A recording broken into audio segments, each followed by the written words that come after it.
This isn't a car, it's a defibrillator with wheels!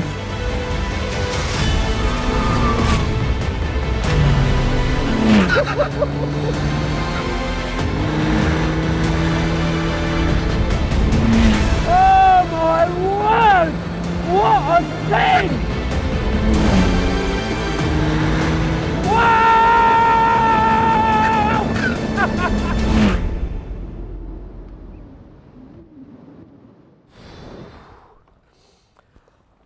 And relax.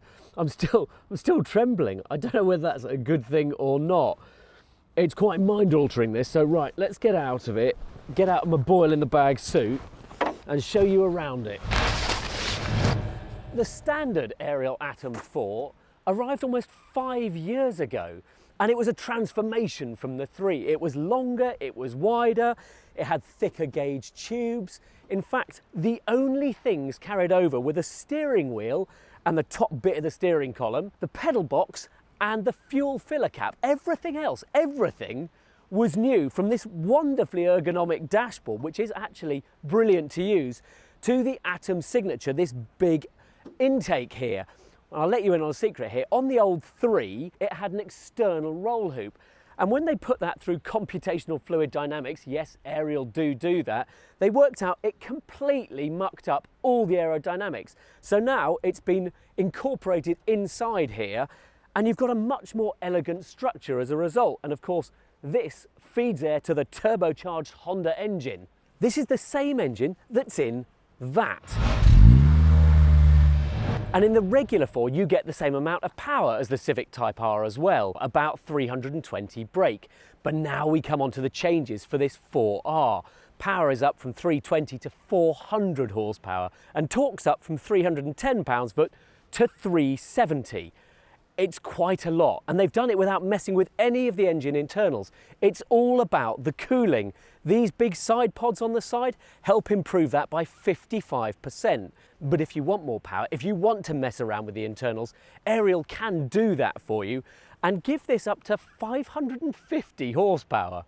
The standard 4R is 78,000 quid, and for that you get no wings, no carbon, Bilstein two-way adjustable suspension, and a regular 6-speed manual gearbox.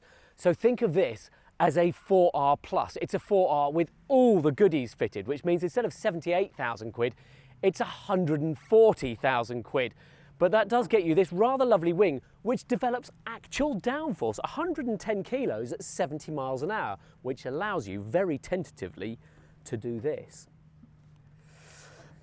And there's loads more as well. Instead of that 6-speed manual, you have got a Quaife 6-speed sequential with pneumatic actuation, which is always better for drama. You've got Ohlins Super Trick dampers and carbon wheels and brakes, which together save 26 kilos. It's very light, it's got bonkers power, it doesn't take itself too seriously, but the fear with lightweight cars from small companies with modest budgets and resources is, how well have they been developed?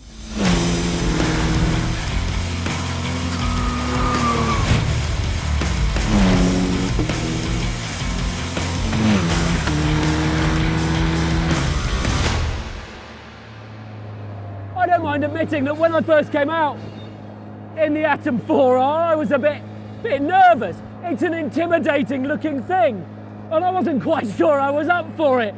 So I turned the traction control up to nearly maximum of its 7 levels and turned the boost down to 1 and went for a drive, and despite all the noise and the fearsome acceleration even in that mode, within a lap I was like, oh my god, this thing's amazing. I can go down on my traction control, up on my turbo boost, and just get used to it, because it's surprisingly magnanimous.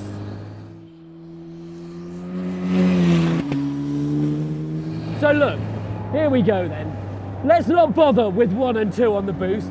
We'll just go straight for 3, and I'm turning the traction control down to 1. 2, I'll get 2.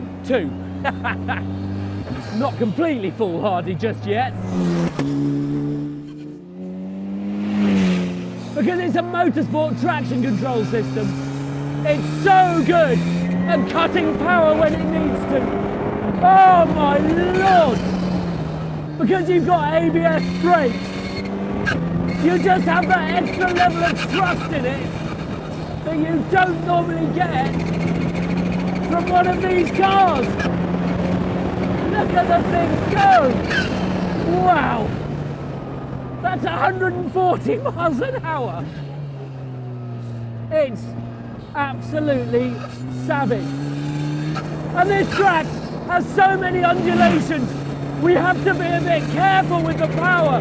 But this is the fast section and I'm worried the Atom is going to be out of its depth around here. No, it's got so much power. Listen to this.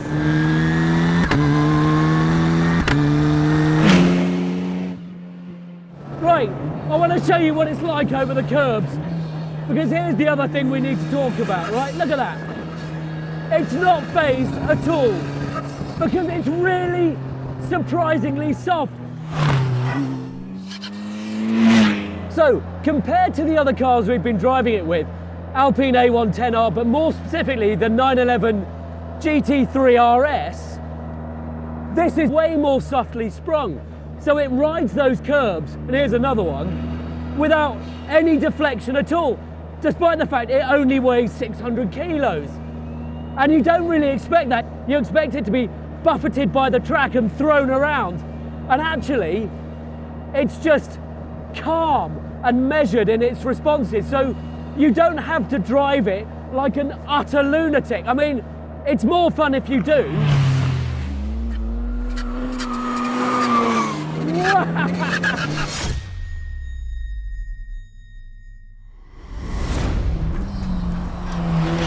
Oh, it's so good. This gearbox, what a thing. 5 downshifts in a second. Look, what?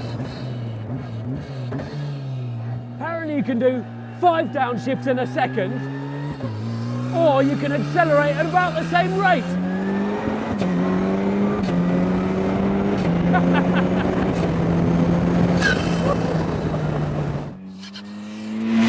Ariel claims 0 to 60 in about 2.5 seconds and 100 in about 6.5.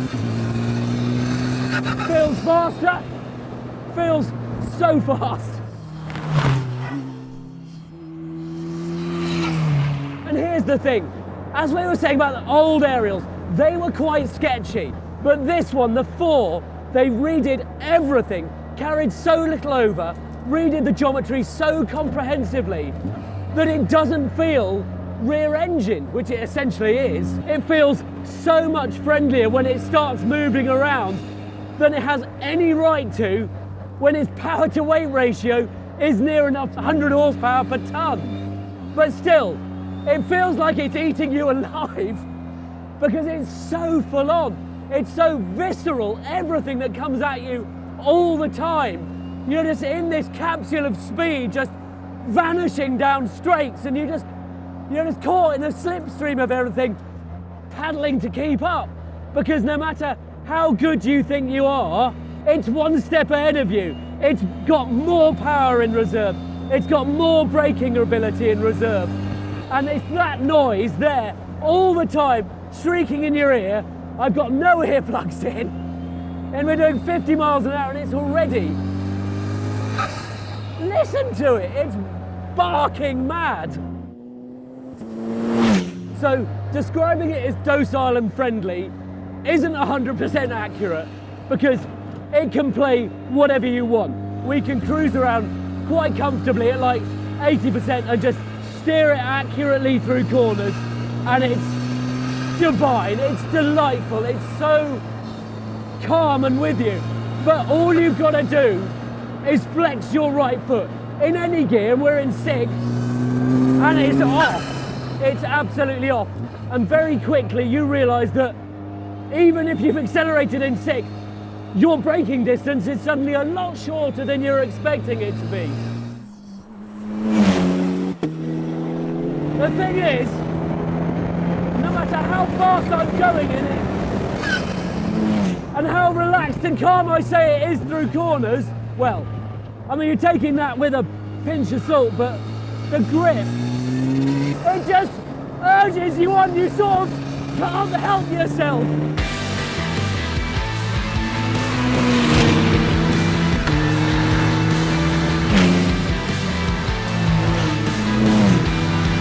Wow!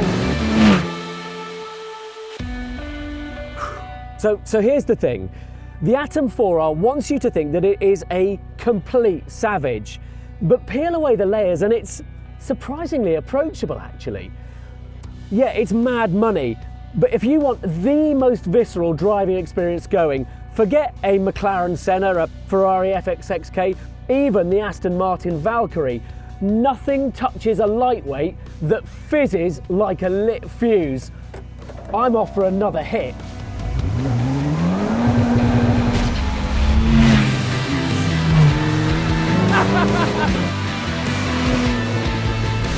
The Atom 4R then? That seems intense. I'm returning Ariel to its wilder days.